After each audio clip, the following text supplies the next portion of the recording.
านทองสาบุตรคำสอนท่านจันทมรปัญญาไสท่านสมบูรณ์ปัญญาไสเจ้าภาพฝ่ายหญิงมีทานบัตรมณีไสยำแมวเนาะท่านนางเอกสมรบุตรดับปั๊ม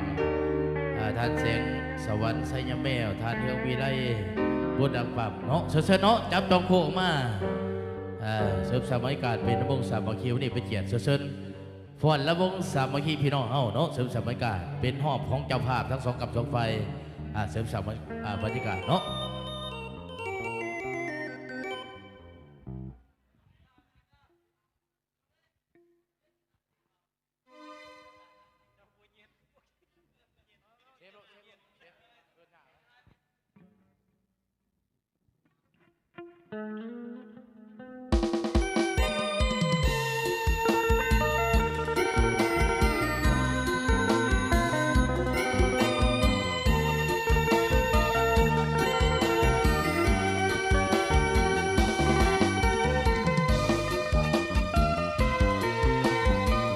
เสนอต่างภาพทั้งสองกับสองฝ่ายเด้อ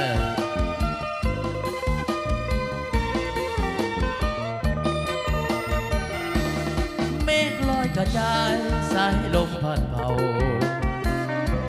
งามแท้เมืองลาวแวววาวสวยสะดุดตาพงศดีสำเนืองามเลือสุพรรณนาอุดมใส่บ่อแก้วนำพาทุ่มสาวภาษามีสุขทางหัวเขตแค่เต้นใดหาใส่เทียบกัน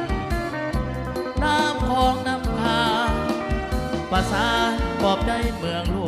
วงใส่ยาบุรีทิศนี้ยังฟังในสัว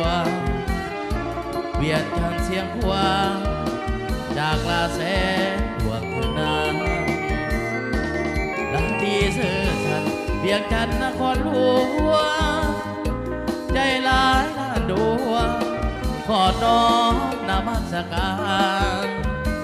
บอดี้คำใสคำมัวทบทวนหัวใจไฟฝันสวรรค์นาคีติดสาตะวันตำนานเมืองไดโนเสาร์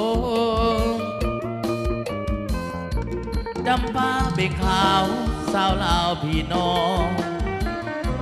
คิดทอดเสกอ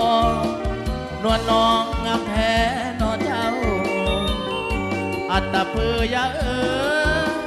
เห็นแล้วไอ้หายโศกเศร้าบอดพาองค์แสนเมืองเก่าให้คู่เมืองเราสวงข้าละนาว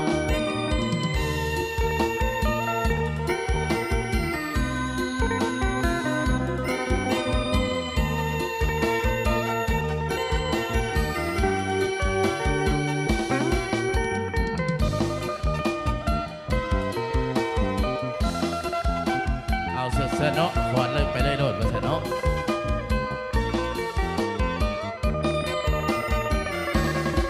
ตีเสื่อสันเพียงจันนครหัว